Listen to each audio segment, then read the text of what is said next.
Have you ever met someone who carries an unearned sense of calm?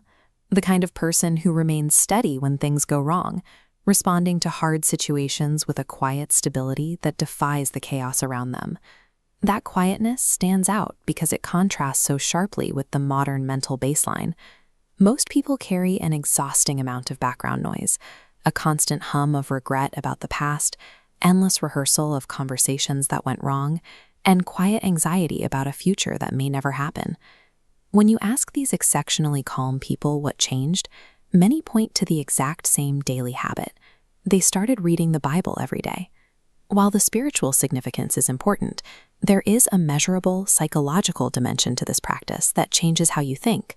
Scientists call this neuroplasticity. Your brain is a flexible organ with a remarkable ability to reorganize itself based on what you consistently focus on. The habits of thought you reach for every day reshape the physical architecture of your mind. Opening scripture daily is an active renovation of your mental pathways. You're choosing the exact materials used to build your mind. The original Greek word used in the New Testament for mental transformation is metamorpho. It describes a complete structural reconstruction of a living thing rather than a surface-level improvement. When you intentionally feed your mind with wisdom and grace instead of the standard diet of opinion and anxiety, the baseline patterns of your thinking shift. The default thoughts you reach for during a crisis start to sound different.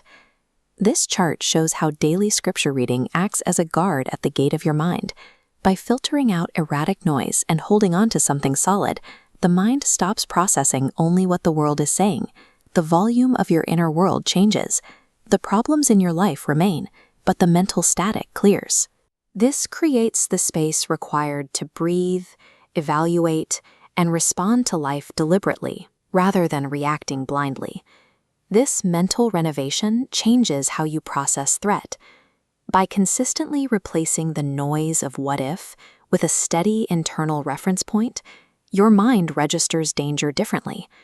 When the silence fear usually fills is occupied by a stronger historical record of faithfulness, the biological fear response begins to lose its authority over your actions. This disarmed state alters the way you view other people. When your mind marinates in the idea that everyone is a struggling image bearer of God, your reactive contempt toward an irritating coworker or a rude stranger is replaced with a baseline of patience. This logic tree shows how improved starting inputs trace directly down into output. Because decisions flow from beliefs, and beliefs are shaped by what you put into your mind, daily wisdom creates a straight path through a complex maze of choices. This applies to the ordinary, low-stakes choices of a random Tuesday. Workplace conversations and relational crossroads are evaluated through a framework of enduring principle rather than short-term impulse. Over months and years, the compounding effect of these slightly better daily decisions aggregates, pulling your entire life trajectory in a different direction. Consider these two structures. On the left, an identity built on changing circumstances, job status, achievements, or peer approval, is perpetually one bad day away from a crisis.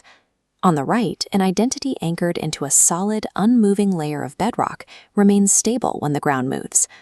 Daily reading cuts away the fragile labels assigned by society or past failures. It replaces those shifting opinions with a stabilized core identity based entirely on what God says is true about you. This stable identity produces a rare, grounded resilience. You develop the capacity to hold immense grief and heavy hardship without collapsing under the weight. This is the flexible capacity to endure severe external pressure, bending deeply in the storm without snapping. This specific grade of resilience is an entirely internal architecture. The world did not build it, and the world cannot take it away. None of these shifts require special intellect or immense willpower. They are the natural result of a specific process. As this graph shows, the mechanism of change is the unglamorous consistency of the daily return. Resilience is built one day at a time, not through dramatic marathon sessions, but through the cumulative power of a small, repeating habit. Start with one passage, read it slowly, Ask what it means for your life today, and repeat that process every day for 30 days. The text does not require you to be in a perfect mental state to begin. It does not need ideal circumstances to do its work. The only requirement to build an unbreakable mind is to give yourself a daily appointment with truth. Show up, open the page, and let the words do what they were designed to do.